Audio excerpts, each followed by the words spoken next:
Hello guys, मैं महेश, आप देख रहे हैं सिस्टेक बनाओ फिर से एक नई वीडियो में आपका बहुत बहुत स्वागत है। तो गाइज ये है सैमसंग का M52 5G जो कि लगभग 4-5 महीने पुराना डिवाइस है। 30,000 के आसपास ये लॉन्च हुआ था और मैंने इसको अमेजोन से परचेज किया था ऑफर के बाद में 23,000 रुपए में। और अभी जब मैं ये वीडियो बना रहा हूँ तो इसका करंट प्राइस अमेजोन पर शो कर रहा है 25,000 और ऑफर वगैरह में आप इसको 23,000 या फिर 23,500 के प्राइस पॉइंट पर अमेजोन के थ्रू परचेज कर सकते हैं। तो ये तो बात हो गई सैमसंग M52 5G की। अब आते हैं मुद्दे वाली बात के ऊपर। तो कल सैमसंग ने इंडिया के अंदर इसका जो सक्सेसर है वो लॉन्च कर दिया है, सैमसंग M53 5G स्मार्टफोन। अब सैमसंग इसके प्राइस पॉइंट को थोड़ा सा डिफरेंट तरीके से टीज कर रहा है कि आप इसका जो बेस वेरिएंट है 128GB उसे 24,000 के प्राइस पॉइंट पर परचेज कर सकते हैं अगर आपके पास ICICI का क्रेडिट कार्ड है। अब इस फोन का जो एक्चुअल प्राइसिंग है वो है 26,500 रुपए, जहां पर आप 128GB को परचेज कर सकते हैं। अब ऐसे के अंदर क्या इस फोन के साथ में जाना चाहिए, तो ऐसे में हमारे सामने दो चीजें सामने निकल कर आती है जिनके बारे में आज इस वीडियो में डिटेल में बात करेंगे। तो पहला जो पॉइंट है वो है कॉम्पिटिशन। अगर करंट कॉम्पिटिशन की बात करें तो 25,000 के आसपास के प्राइस बैंड पर Xiaomi का 11i आपको देखने को मिल जाता है।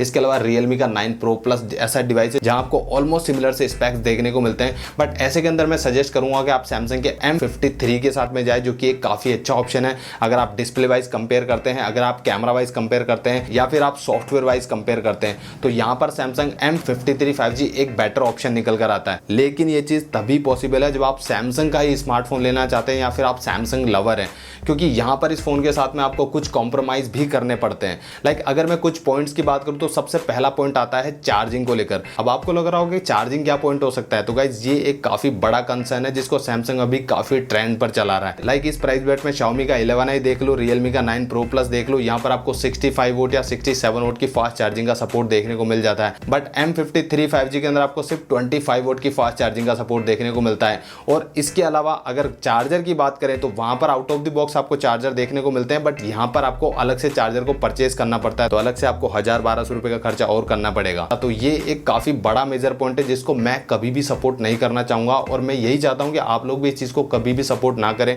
बिकॉज बजट सेगमेंट में ये चीज होना काफी बड़ी बात हो जाती है। इसके अलावा कुछ अदर कॉम्प्रोमाइज की बात करें तो बिल्ड क्वालिटी को लेकर भी आपको यहाँ पर कहीं ना कहीं कॉम्प्रोमाइज करना पड़ता है, क्योंकि सैमसंग का M53 5G जो है कंप्लीट प्लास्टिक बिल्ड के अंदर आपको देखने को मिलता है। सिमिलर सेगमेंट के अंदर आप Realme 9 Pro Plus देख लो या फिर Xiaomi 11i देख लो, वहां पर आपको ग्लास बिल्ड देखने को मिलता है और compare to Samsung M53 5G वहां पर आपको एक बेटर डिजाइन देखने को मिलता है।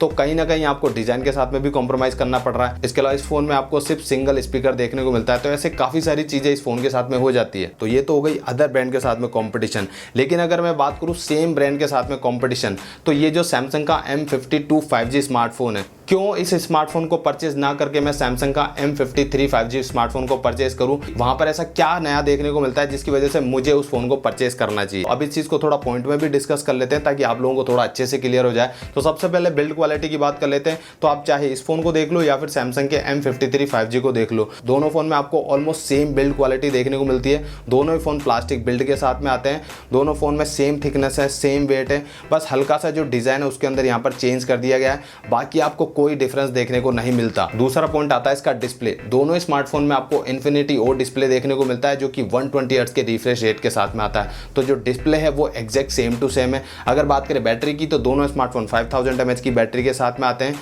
दोनों स्मार्टफोन में आपको 25 वोट की फास्ट चार्जिंग का सपोर्ट भी देखने को मिलता है। बट मेन डिफरेंस ये है कि M52 5G के साथ में आपको 15 वोट का जो फास्ट चार्जर है वो देखने को मिलता है, बट M53 5G में आपको ये चार्जर तक देखने को नहीं मिलता, तो अलग से आपको ये चार्जर भी परचेस करना पड़ेगा। इसके अलावा जो सबसे मेन बड़ा डिफरेंस है वो आता है इनके प्रोसेसर को लेकर। जो M52 5G स्मार्टफोन है वहां पर आपको Qualcomm Snapdragon 778G जैसा पावरफुल 5G चिपसेट देखने को मिलता है, लेकिन जो M53 5G स्मार्टफोन है वहां पर आपको MediaTek Dimensity 900 का चिपसेट देखने को मिलता है। तो जो Snapdragon का 778G चिपसेट है वो फार बेटर चिपसेट है कंपेयर टू Dimensity 900। इस चीज को आप बिल्कुल भी डिनाई नहीं कर सकते। और रही बात 5G बैंड्स की, तो वो दोनों ही फोन में आपको अच्छे खासे देखने को मिल जाते हैं। अब बात करते हैं कैमरा की, तो आप में से काफी सारे लोगों को लगेगा जो M53 5G वहां पर आपको 108 मेगापिक्सल का कैमरा देखने को मिलता है, तो जो कैमरा क्वालिटी वो आपको वहां पर बेटर देखने को मिलेगी कंपेयर टू 64 मेगापिक्सल।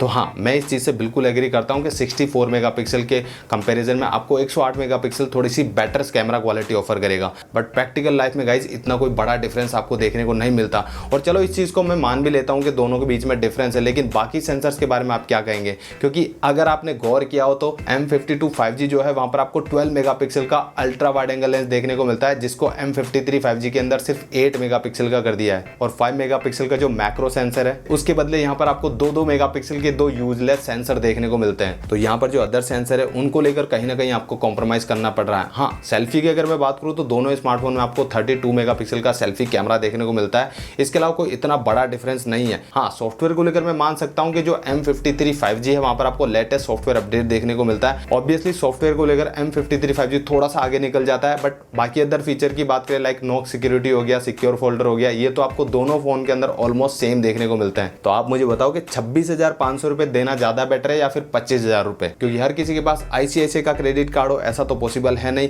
और हाँ, 1,000-1,200 रुपए आपको अलग से जो है इस चार्जर को परचेज करने में और आपको जो है इन्वेस्ट करने पड़ेंगे, तो ये चीज भी आपको ध्यान में रखनी है। और अगर आप 24,000 में M53 को परचेज कर भी लेते हो तो हाँ, एक अच्छा ऑप्शन मैं उसको बोलूंगा अगर आप बाकी अदर पॉइंट्स के साथ में एग्री करते हैं। बाकी मैं तो ये सजेस्ट करूंगा कि अगर आप ऑफर में सैमसंग का कोई स्मार्टफोन लेना चाहते हैं और परफॉर्मेंस आपको थोड़ी बेटर चाहिए तो आप सैमसंग के M52 5G के साथ में जा सकते हैं, जो ऑफर के बाद में आपको 2-2,500 रुपए कम के प्राइस बजट पर देखने को मिल जाएगा। तो गाइस, ये थे मेरे कुछ opinion Samsung Galaxy M53 5G और गैलेक्सी M52 5G को लेकर। बाकी आप मुझे नीचे कमेंट सेक्शन में बताओ कि आपके क्या थॉट्स हैं, क्योंकि कमेंट सेक्शन आप ही के लिए है। और अगर वीडियो कहीं पर भी आपको पसंद आया और आपको लगा है कि वीडियो के जो पॉइंट मैंने डिस्कस किए वो आप लोगों के लिए थोड़े हेल्पफुल हो सकते हैं, अगर आप इस फोन को लेने में थोड़ा सा भी इंटरेस्टेड थे तो वीडियो को एक लाइक जरूर कर देना और लगे आप चैनल को सब्सक्राइब भी कर लेना। फिलहाल के लिए इस वीडियो में बस इतना ही। मेरे इस वीडियो को देखने के लिए आपका बहुत बहुत धन्यवाद। I see you guys in the next video.